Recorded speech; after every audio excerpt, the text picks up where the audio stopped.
Ora, muito bom dia, sejam muito bem-vindos a esta que é mais uma lição da Escola Bíblica da Igreja Batista das Caldas da Rainha, especialmente dirigida para as classes de adultos e de jovens. Como sabem, temos estado a estudar o livro de Isaías e hoje nós vamos estudar o capítulo 46 de Isaías. Nós vamos começar no versículo 1 e vamos até ao final do capítulo. Também, como é costume, nós vamos dividir a nossa lição em pequenos textos, em pequenas porções do texto bíblico, para ser mais fácil nós assimilarmos e encontrarmos todos os pontos que são mais importantes para nós hoje. Então, vamos começar pelo versículo 1 do capítulo 46 e depois vamos, na primeira fase, até ao versículo 7. Na segunda parte, nós vamos começar no 8 e vamos até ao versículo 11. E na terceira parte, nós vamos desde o versículo 12 até ao versículo 13. No final, vamos também fazer uma aplicação pessoal daquilo que aprendemos e daquilo que ouvimos à nossa vida pessoal, à nossa vida diária. Antes de começar a ler a palavra de Deus, nada melhor do que pedir a Deus que possa fortalecer os nossos corações, que possa dar-nos entendimento e que possa dar-nos espíritos humildes e ensináveis. Vamos orar? Senhor Deus, é um prazer grande poder abrir a Tua Palavra, é um prazer grande poder abrir e estudar a Tua Palavra. Obrigado porque podemos fazer isto em liberdade e obrigado, ó Deus, porque podemos estudar a Tua Palavra e saber que ela é viva e eficaz e aplicável às nossas vidas diárias. Ajuda-nos a pôr em prática aquilo que aprendemos hoje, para sermos mais do que ouvintes e mais do que conhecedores, sermos verdadeiros praticantes. Em nome do Teu Filho Jesus. Amém. Muito bem. Então, como dizíamos, nós vamos pegar no capítulo 46 de Isaías. Nós vamos ler desde o versículo 1 até ao versículo 13. E vamos dividir em pequenas partes. Para começar, vamos começar com o versículo 1 e vamos até ao versículo 7. Dado que nós estamos no século XXI, dado que nós estamos acostumados a ouvir um tipo de linguagem com a qual nos identificamos e com a qual temos facilidade em lidar e até em aprender, nós vamos também fazer isso agora. Em vez de utilizarmos a tradução de João Ferreira de Almeida, que eu tenho aqui à minha frente, nós vamos usar a tradução da Bíblia para Todos.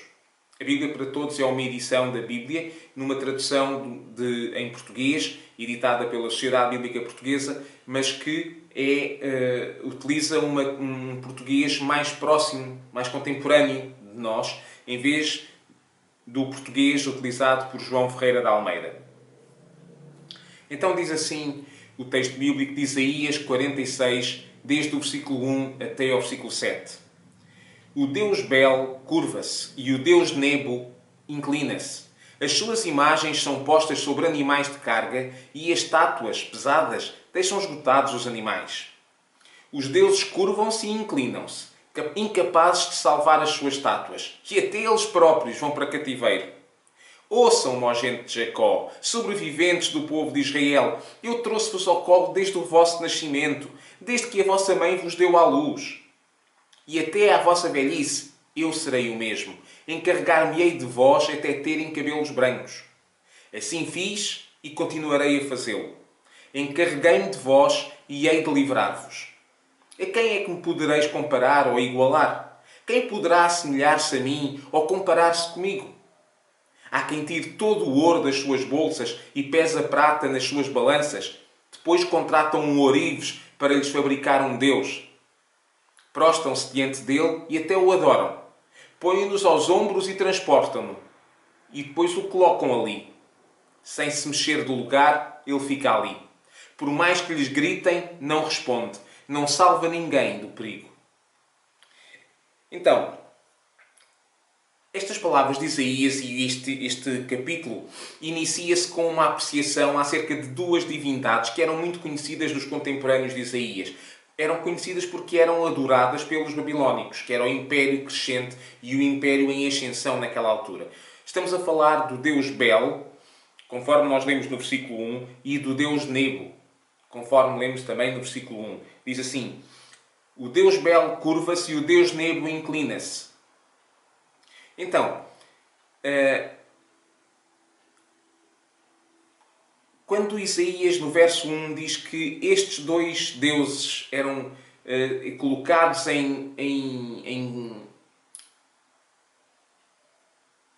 sobre animais de carga, em carros de carga, puxados por animais, que eles se inclinavam e que eram incapazes de cair, de segurar-se e de salvar as suas próprias estátuas, Isaías está a falar sobre uma situação que era muito conhecida daquele povo, que era quando aqueles deuses, ou quando os despojos de guerra eram levados desde o país vencido até às terras do país vencedor.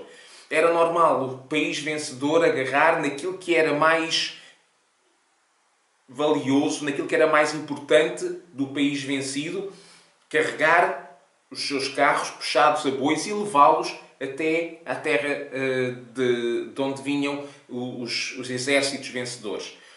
Nós lemos que aconteceu isso com a arca. Lembram-se que a arca foi colocada na Babilónia aos pés do rei, da estátua do deus babilónico. Não é? Porquê? Porque eles sabiam que a estátua, que a arca era uma coisa valiosa, um bem valioso para Israel, e por isso eles capturaram o que era valioso e levaram. Também Nabucodonosor, quando destruiu o templo em Jerusalém, Nabucodonosor levou tudo o que era utensílios de prata e ouro utilizados no templo. Portanto, era uma prática comum. Agora, estes dois reis, estes dois deuses que são postos aqui na estátua e que são referidos, perdão, nos carros de bois, e que são referidos no versículo 1, são dois deuses em especial. O primeiro é Bel e o segundo é Nebo. Então, Bel é um nome que Isaías usa para se referir ao Deus, e não só Isaías, mas também os babilónicos usavam, que significa Senhor, e era o nome que eles usavam para se referir ao seu Deus Marduk, que era o Deus maior. Havia uma hierarquização dos deuses na Babilónia, e o Deus mais poderoso, o Deus mais forte, era o Deus Marduk. E eles referiam-se a ele muitas vezes como o Senhor. Tal como Isaías, como Israel também fazia, também se refere a Deus como o Senhor. Também os babilónicos se referiam a Marduk como o Senhor. E a palavra Senhor, na língua dos babilónicos, era Bel. Nebo era um deus secundário, era filho de Marduk. Ou seja, aquilo que Isaías está a dizer é que até o Senhor, ou aquele que é chamado de Senhor, Marduk, referindo-se a Marduk, e o seu filho, o príncipe, a realeza, aquilo que era mais simbólico, aquilo que era mais importante, até eles vão ser levados cativos. E eles nem sequer podem, quando forem nos tais carros de bois ou puxados por animais, quando os animais fizerem alguma curva e os carros se inclinarem e as estátuas começarem a tombar, eles nem sequer conseguem, os deuses que são tão aclamados de serem senhores e de serem tão poderosos, eles nem sequer vão conseguir segurar as estátuas. As estátuas serão apenas representações desses deuses, mas eles nem sequer vão conseguir salvar as suas estátuas. Portanto, eles não são deuses, coisíssima nenhuma. Eles não são poder, coisíssima nenhuma. Eles são apenas invenções dos homens. E é importante que Isaías faça esta distinção, nos primeiros 2 versículos, entre aqueles que eram chamados de deuses, ou que eram considerados deuses, e aquele que é o Deus verdadeiro. Vamos ver a partir do versículo 3. O versículo 3 começa com uma chamada de atenção ao povo. O povo que era descendente de Jacó. Ouvi-me, ó povo de Jacó. Ouçam-me, ó descendentes de Jacó. Aqueles que eram filhos, netos, em primeira, segunda, terceira geração de Jacó. Abraão, aquele que foi chamado terra dos caldeus, depois o seu filho Isaque e depois o seu filho Jacó. Estes são os patriarcas, estes são aqueles que deram origem ao povo de Israel. E agora Deus está a chamar a atenção precisamente desses que são o remanescente e que são os descendentes daqueles patriarcas.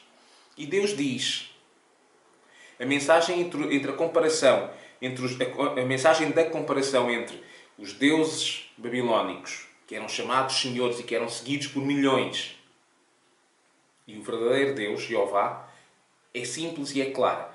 Enquanto os deuses não eram capazes de salvar sequer as suas estátuas, por outro lado, Deus era não só capaz, como Deus intervinha diretamente em favor do seu povo escolhido, do seu povo eleito, do seu povo amado. Vejam o que Deus lemos no versículo 3. Eu trouxe-vos ao colo desde o vosso nascimento, desde que a vossa mãe vos deu à luz, até à vossa velhice, ou seja, desde o nascimento da pessoa até à morte, eu serei o mesmo, e eu mesmo me encarregarei de vós até terem cabelos brancos. Ou seja, Deus não vai mudar. Não só não muda Deus, como não muda a atitude de Deus para com o seu povo. Não importa se estamos a falar de novos, se estamos a falar de meia-idade, se estamos a falar de velhos, se estamos a falar de moribundos. Deus é o mesmo e continuará a agir da mesma forma, porque Ele é Deus. O contraste é claro, é que por muito poderosos, obviamente entre aspas, que aqueles deuses Nebo e Bel fossem, Deus, o Senhor Deus, o Deus de Israel, Ele sim era o verdadeiro Deus e Ele sim era poderoso. Enquanto os ídolos babilónicos tinham que ser carregados, Deus pegava no seu povo ao colo. Deus carregava o seu povo. É o contraste. Os outros têm que ser carregados e levados até algum lado porque sozinhos não podem ir. Mas Deus leva o seu povo. Deus leva as suas ovelhas. No versículo 4, nós lemos: Assim fiz e continuarei a fazê-lo. Encarreguei-me de vós e hei de continuar a livrar-vos. Ele refere-se precisamente ao cativeiro, à libertação e ao livramento do cativeiro da Babilónia. A mensagem é clara. Nem a ida para o cativeiro da Babilónia estavam fora do controle de Deus e até ao abrigo do poder dos deuses babilónicos, como também a saída do povo de Israel do cativeiro babilónico também não tinha nada a ver com os deuses babilónicos. Tinha a ver com o plano de Deus. O Deus de Israel era poderoso para salvar o seu povo e fiel para o sustentar. O que é espantoso aqui não é esta informação. O que é espantoso aqui é que tenha que haver necessidade do povo de Israel voltar a ouvir esta mensagem. Depois, no versículo 5, nós lemos: A quem é que me podereis comparar? A quem é que me podereis igualar? Aqui, desde o versículo 5 até ao 7, há um desafio para que o povo de Deus tente encontrar alguém que seja comparável a Deus. Há um desafio. Porquê? Porque o povo de Israel, apesar de não haver ninguém que se comparasse a Deus, a verdade é que o povo de Israel tinha e estava a seguir outros deuses. Os vários reis, quer do reino do norte de Israel, quer do reino do sul, tinham permitido que a idolatria se instalasse entre o povo. Não tinham destruído os vários altares que havia espalhados pelo território, altares a outros deuses. E o povo de Israel adorava e servia a outros deuses. Houve inclusive um rei do reino de Israel que sacrificou os seus próprios filhos num desses altares. Portanto, era importante que o povo de Israel ouvisse.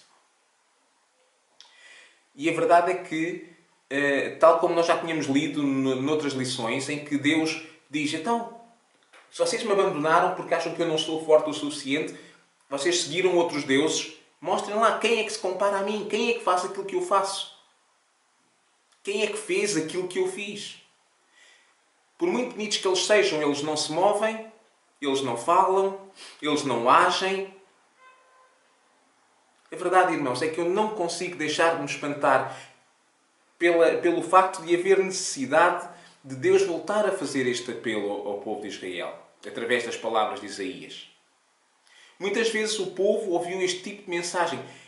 Antes do cativeiro do Egito, à saída do cativeiro, durante toda a peregrinação do deserto, o povo ouviu esta mensagem.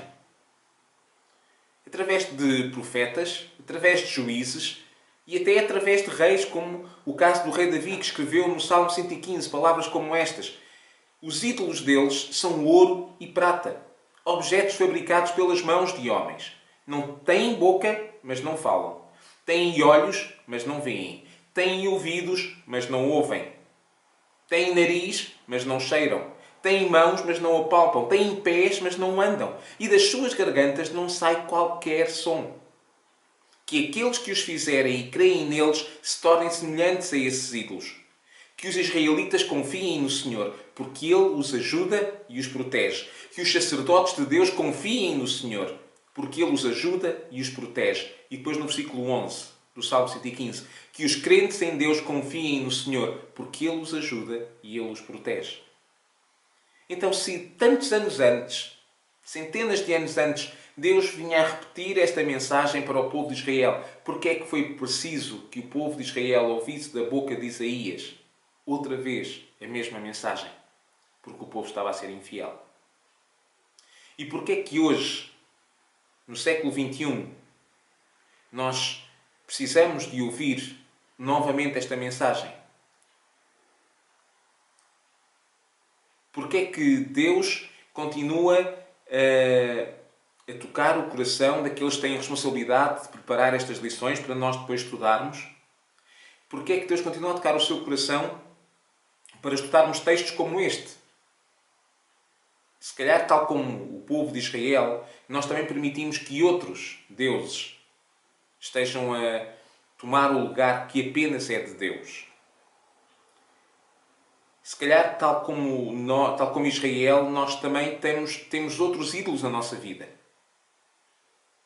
Quantas vezes é que Deus provou o amor e a sua fidelidade para com o povo? E mesmo assim o povo abandonava, e a expressão que o texto bíblico usa é: o povo prostituiu-se com outros deuses. Quantas vezes é que Deus provou o seu cuidado para connosco? E quantas vezes é que nós o rejeitamos? Quantas vezes é que Deus provou a sua fidelidade para connosco e nós lhe viramos as costas?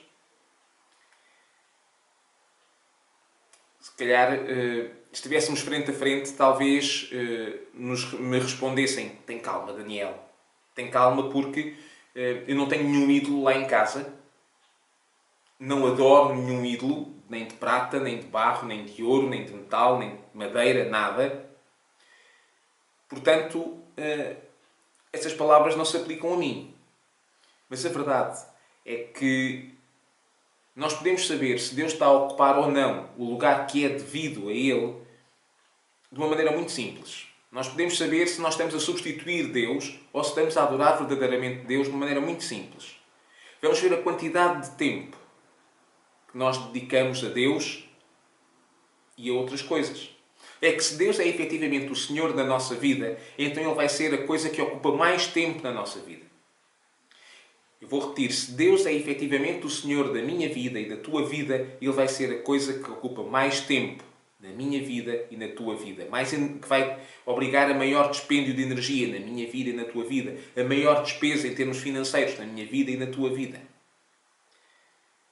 Se Ele for efetivamente o Senhor da nossa vida, então Ele vai ser aquele que nós procuramos logo quando acordamos.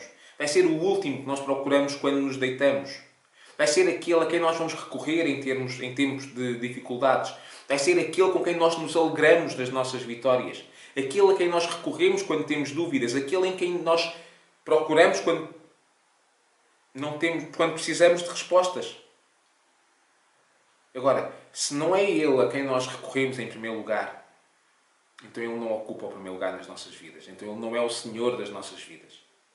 E nós temos outros ídolos. Se Ele não é a nossa segurança, se a nossa segurança está na nossa conta bancária, ou no nosso emprego, ou na nossa força física, ou nos nossos amigos, ou nos conhecimentos que temos, então Deus não é o Senhor das nossas vidas e já foi substituído. Se Ele não é a resposta às perguntas que nós fazemos, então Ele já foi substituído na nossa vida. Se Ele não é a alegria das nossas vitórias, então Ele já foi substituído nas nossas vidas.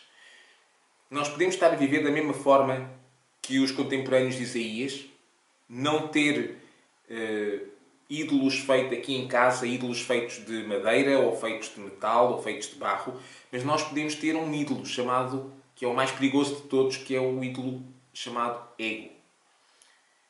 O nosso ego pode ser o maior ídolo e é de todos o mais perigoso, porque é o que ocupa o maior lugar mais subrepticiamente. Seja o nosso ego, o nosso ídolo, sejam eles ídolos feitos de madeira ou de metal ou de barro, Isaías desafia-nos a uma coisa: a confiar e a depender em Deus, a esperar em Deus. Ao estudar o livro de Deuteronômio e a questão da sucessão de Moisés, substituído por Josué, e depois também estudando a vida de Josué, é interessante ver a conclusão a que Moisés chega e ele transmite ao povo, nas suas últimas palavras ao povo, e também depois Josué, no final da sua vida, que transmite essas palavras também ao povo. Eles chegam à mesma conclusão. Todas as promessas que Deus fez, Deus cumpriu. Por isso Deus é fiel e por isso Deus é confiável. Deus é fiel e Deus é confiável. E nós podemos descansar nas suas promessas. Então vamos para a segunda parte do nosso estudo e vamos começar no versículo 8 e vamos até ao versículo 11. E mais uma vez vamos usar a tradução da Bíblia para Todos, em português corrente. Diz assim o texto. Lembrem-se disso e tenham vergonha. Meditem seriamente no vosso íntimo, ó gente rebelde. Lembrem-se da vossa história e vejam que eu sou Deus e não há nenhum outro. Não existe outro Deus como eu. Anuncio de antemão aquilo que vai ocorrer. Muito antes daquilo acontecer, eu já o prevejo e digo, o meu plano cumprir-se-á. Tudo quanto eu quero, eu faço. Eu chamo dos lados do Oriente uma ave de rapina. Vem de uma terra distante o homem que cumprirá os meus planos. Assim o disse e melhor o faço. Assim o que planeei será realizado. Até aqui, até ao versículo 7, as palavras de Isaías tinham um misto de ironia e de aplicação pessoal. Era quase uma brincadeira. Ele comparava aquilo que Deus é, aquilo que Deus faz e aquilo que Deus pode fazer com aquilo que os deuses que são seguidos pelos países à volta, os babilónicos, referindo-se mais uma vez ao deus Bel e Nebo. A comparação é aquilo que Deus é com aquilo que os ídolos não são. A comparação é aquilo que Deus faz com aquilo que os ídolos não conseguem fazer. A comparação é aquilo que Deus já fez com aquilo que os ídolos nunca fizeram. Agora, o tom deixa de ser desta brincadeira, deste trocadilho, e passa a ser um tom mais desafiador, um tom mais sério. Nós lemos logo no versículo 8: lembrem-se disto e tenham vergonha. Tenham vergonha. Meditem seriamente no vosso íntimo. E depois Isaías usa aqui um título para aquele povo que o estava a ouvir. Isaías chama-lhe gente rebelde. Porquê gente rebelde? Porque efetivamente eles tinham afastado de Deus. Muitas vezes o profeta utiliza uma imagem a imagem de um casamento em que o Senhor Deus é o marido e o povo é a esposa. Tantas vezes que a esposa, simbolizando o povo, foi infiel, que ela muitas vezes é chamada de prostituta. Tal era o tamanho da infidelidade. Era este tipo de infidelidade que Isaías estava a referir-se. O povo é desafiado a olhar para a sua história, a olhar para trás e ver tudo aquilo que Deus tinha feito. As vezes que Deus já tinha salvo o povo. E ao fazer isso, a conclusão a que o povo ia chegar a olhar para a sua história ia ser óbvia. Lembrem-se da vossa história de sempre e vejam, eu sou o Senhor, não há outro. É importante que o povo se lembrasse de tudo aquilo que Deus fez. É importante que eu hoje, tu te lembres, que nós nos lembremos de tudo aquilo que Deus tem feito nas nossas vidas. Há um pensador irlandês, um político e um filósofo irlandês chamado Edmund Burke. Ele dizia que um povo que não conhece a sua história está condenado a repeti-la. E o apelo de Isaías ao povo, o desafio de Isaías ao povo é: conhece a tua história, para que não repitas os mesmos erros. Conhece a tua história, para que aprendas com os bons exemplos. Desde a caminhada de Canaã, ou para Canaã, várias vezes o povo foi desafiado, na caminhada para Canaã, várias vezes o povo foi desafiado a construir marcos. Marcos que permitissem que as gerações seguintes, que não tinham vivido aquela experiência, pudessem saber aquilo que Deus tinha feito pelo seu povo. Pudessem saber que Deus era fiel e que Deus era confiável. Aliás, até o próprio calendário judaico refletia isso, com a festa dos tabernáculos, com a festa dos pães ázimos. Era tudo reflexo da comemoração das alegrias que Deus tinha dado ao povo e dos feitos extraordinários de cuidado e de sustento que Deus tinha tido para com o povo, para que o povo, ano após ano, se pudesse relembrar, para que o povo, vez após vez, ao celebrar aquelas festas, pudesse ter memória daquilo que Deus tinha feito e pudesse chegar à única conclusão: Deus é fiel e confiável. Um pouco como nós fazemos hoje quando celebramos a ceia do Senhor. Não é celebrar a ceia, não é tomar o cálice, não é tomar o pão que nos fazem mais cristãos ou que nos fazem mais salvos. Mas ao celebrarmos a ceia, ao comermos do pão e ao bebermos do cálice, simbolizando o corpo de Cristo, que foi à cruz por nós, e o sangue de Cristo que foi vertido na cruz por nós, nós fazemos uma coisa chamada um memorial. Celebramos aquilo que Deus fez. Lembramos daquilo que Deus fez. Lembramos da imensidão do amor que levou Jesus à cruz. Aquele amor que nós lemos em João 3,16, que nós todos conhecemos. Porque Deus amou o mundo de tal maneira que deu o seu único Filho, para que todo aquele que nele crê não pereça, não morra, mas tenha a vida eterna. A ideia é que, ao termos a possibilidade de recordar e ter presente na nossa mente aquilo que Deus tem feito, nós podemos compreender que há apenas um único Deus e apenas um único Senhor. E assim não vale a pena seguir outros deuses. E isto tem a maior importância, porque ao ter isto presente na nossa memória, ao ter isto presente na nossa vida, isto vai moldar a maneira como nós vivemos no nosso dia-a-dia. Saber que Deus é o único Senhor, que não há outro Senhor da nossa vida, nem nós. Isto vai moldar a maneira como nós vivemos o nosso dia-a-dia, como nós gastamos o nosso tempo, como nós gastamos o nosso dinheiro, como nós gastamos a nossa energia. Sabendo que Ele é o único Senhor, vai ser gasto esse dinheiro, vai ser gasto essa energia, vai ser gasto esse tempo para o honrar, para o procurar, para o glorificar, para o adorar. Se não tivermos este sentimento na nossa mente, então nós vamos gastar o nosso tempo, a nossa energia e o nosso dinheiro à procura de outras coisas que vão estar a substituir e vão estar a tomar o lugar que é verdadeiramente de Deus. As palavras de Isaías mostram que Judá iria realmente entender que Deus é o Senhor do universo e o Senhor da história se ele tivesse a sua história em mente. Ele anuncia que desde o princípio, Deus anuncia ao princípio o fim desde o princípio. Nós lemos em Apocalipse, nós lemos: eu sou o Alfa, o início, e o Ômega, o fim. O primeiro e o último, o princípio e o fim. Tudo se completa em Deus. E Deus não vai descobrindo as coisas, não vai conhecendo as coisas à medida que elas vão acontecendo e depois agindo por impulso conforme as coisas vão acontecendo. Não, Ele é que é o soberano. E o versículo 11 dá-nos prova precisamente disso. Ele diz-nos, dá-nos a prova da soberania de Deus sobre a história. E diz assim, o versículo 11 de Isaías 46, chamo dos lados do Oriente uma ave de rapina, uma que vem de uma terra distante, um homem que cumprirá os meus planos. Ou seja, o homem virá, e nós sabemos hoje que ele está a referir-se ao rei Ciro, o rei que iria derrotar os babilónicos, que iria provocar a morte do rei Nabucodonosor e que iria destruir o Império Babilónico.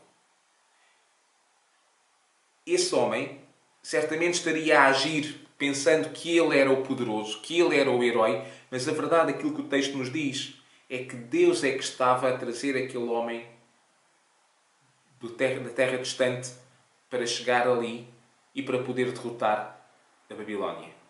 A ave de rapina era o rei Ciro, que ele iria apenas executar não os seus próprios planos, mas os planos de Deus, derrotando o rei babilónico.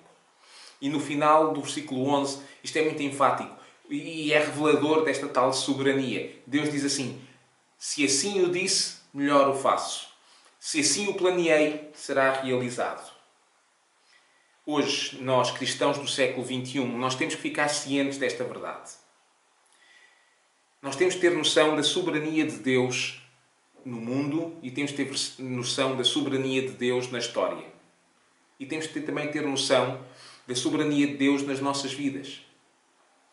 Mesmo que possa parecer que as coisas à nossa volta estão a ruir, mesmo que possa parecer que as coisas estão a descambar, mesmo que possa parecer que as coisas estão a sair do controle de Deus e que aqueles que servem o príncipe deste século estão a tomar conta das ocorrências, nós podemos, nessa situação, podemos ficar desanimados, nós podemos ficar assustados, até aflitos. Mas nós temos que ter noção que até esses acontecimentos estão dentro daquilo que Deus decidiu, estão dentro daquilo que Deus planeou e estão dentro daquilo que Deus está a executar. Nada acontece sem ser da vontade de Deus. No versículo 12, já na terceira parte do nosso estudo, no capítulo, nós lemos desde o versículo 1 do capítulo 46 até ao 7, depois lemos do 8 até ao 11 e agora vamos ler o 12 e o 13. No 12 nós lemos assim: escutem, ó gente de coração duro, que pensais que a vitória final está muito longe. A vitória de Deus. Mas a minha vitória está próxima. Está mesmo a chegar. A minha salvação não tardará. Eu mesmo trarei a Sião a salvação e farei participar Israel da minha glória. Olharmos para os acontecimentos à nossa volta, a nível mundial, não é difícil evitar... É difícil evitar ficarmos sem ser ansiosos. Olharmos para o mundo à nossa volta, é muito normal nós ficarmos ansiosos, é muito normal ficarmos desanimados.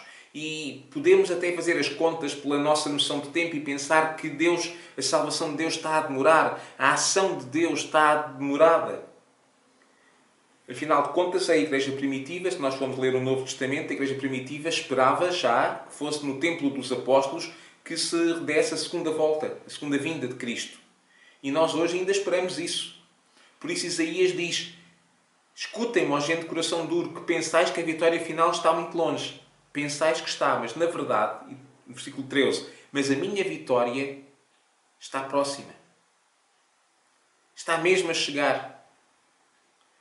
O problema é que nós muitas vezes analisamos este texto e pensamos o estar próximo com a nossa noção de tempo. Nós pensamos e avaliamos esta ideia do estar mesmo a chegar de acordo com o nosso padrão de tempo. E o nosso padrão de tempo tem a ver com a duração, ou tem muito a ver com a duração da nossa vida. A Bíblia diz-nos que alguns de nós chegam aos 80, 70, 80, não é? E que já achamos que isso é uma coisa muito extraordinária, já é realmente uma coisa extraordinária. Hoje, no século XXI, por causa do avanço médico, nós já temos muita gente que tem mais de 60 anos, que tem mais de 70, que tem mais de 80. Até o número daquelas pessoas que têm mais de 100 anos já é bastante grande, já é muito comum ouvir pessoas e conhecermos pessoas que já têm mais de 90 anos. E pensamos que isso é realmente uma imensidão de tempo, mas não é. Isto não é uma imensidão de tempo. Se olharmos para a história conforme nós a conhecemos, por exemplo, para a história de Portugal, aquele que é considerado o fundador do Reino de Portugal, Dom Afonso Henriques, nasceu em 1111. Nós estamos hoje em 2020. De 1111 a 2020 vai uma imensidão de tempo. Se olharmos mais para trás, desde Cristo até hoje, vai uma imensidão de tempo ainda maior. Se olharmos para o rei Davi até Cristo, se olharmos para Abraão até Cristo, e de Abraão até o rei Davi, depois até Cristo, e depois até 1111, e depois até nós, a imensidão é ainda maior. Então o que é 70, 80 anos, 90, 100 anos comparado com esta quantidade de tempo? O nosso erro começa quando nós avaliamos estas palavras e ouvimos estas palavras pelo nosso padrão de tempo. O objetivo de Deus, o objetivo do Senhor Jesus, ao usar Isaías para nos dizer estas palavras, que a salvação estava iminente, estava a chegar, que Ele próprio se encarregaria de a trazer, que Ele nos conduziria e nos carregaria ao colo, desde a nossa meninice até à nossa velhice, quando tivéssemos cabelos brancos e já não conseguíssemos andar. O objetivo de Deus é trazer-nos paz. O objetivo é dar-nos confiança, é dar-nos alegria, é dar-nos a paz que nós lemos em João 14, 27. Nas palavras do Senhor Jesus, que Ele diz: a paz vos deixo, a minha paz vos dou. Mas não como aquela que o mundo dá. Não se preocupem nem tenham medo. O objetivo da paz de Deus é que nós não tenhamos medo. Que nós possamos olhar para o que está a acontecer e saber que o Senhor é Deus. Saber que o Senhor é o Rei e que Ele não muda. Conta-se uma ilustração muito conhecida de alguém que estava a sonhar, que estava a andar pela praia e que, à medida que as suas etapas da sua vida e as situações da história da sua vida se iam desenrolando, ele olhava para a areia e via dois conjuntos de pegadas. O conjunto de pegadas dele e o conjunto de pegadas de Jesus que caminhava ao seu lado. Mas também essa ilustração conta que, às vezes, esse homem olhava para trás e via as situações mais difíceis da sua vida, onde houve mais problemas, onde houve mais dificuldades. E na areia, em vez de estarem marcados os dois conjuntos de pegadas, estava apenas um conjunto de pegadas. E esse homem, diz a ilustração, que ficou muito revoltado com Deus e perguntou: bolas, Deus, nesta altura mais difícil é que tu me abandonaste? Quando eu mais precisava de ti, fiquei sozinho. E Deus respondeu-lhe: não, de forma alguma eu nunca te deixei. E o homem respondeu: mas como não me deixaste? Só estão ali umas pegadas. E ele disse: exatamente. Só estão ali umas pegadas porque só são as minhas pegadas que estão ali na areia. Nesta altura, eu levava-te ao colo. É impossível nós lermos as palavras de Isaías e pensarmos nesta ilustração sem ficarmos arrepiados. É que no meio de um capítulo profético de juízo sobre uma nação ímpia, sobre uma nação idólatra, Deus profere uma das mais lindas declarações de amor ao seu povo. Eu vos levarei nos meus braços desde o ventre da vossa mãe até à tua velhice. A promessa é que até à velhice, desde o nosso nascimento até à nossa velhice, Deus seria o mesmo. E essa promessa é real para todos aqueles que creem em Deus. É real para todos aqueles que reconhecem Deus como o Senhor e como o Salvador das suas vidas. Não há outro semelhante a Deus. Ele tem-nos revelado por meio da sua palavra as coisas que vão acontecer e tem-nos alertado quanto à brevidade do tempo. A questão é, ou uma pergunta que nós podemos colocar a nós próprios é: o que é que nós temos feito com esses alertas? O que é que nós temos feito com tamanho amor e com tamanha misericórdia da parte de Deus? Às vezes parece que as tribulações da nossa vida nos querem esmagar e querem tirar-nos a paz que apenas Cristo nos pode dar.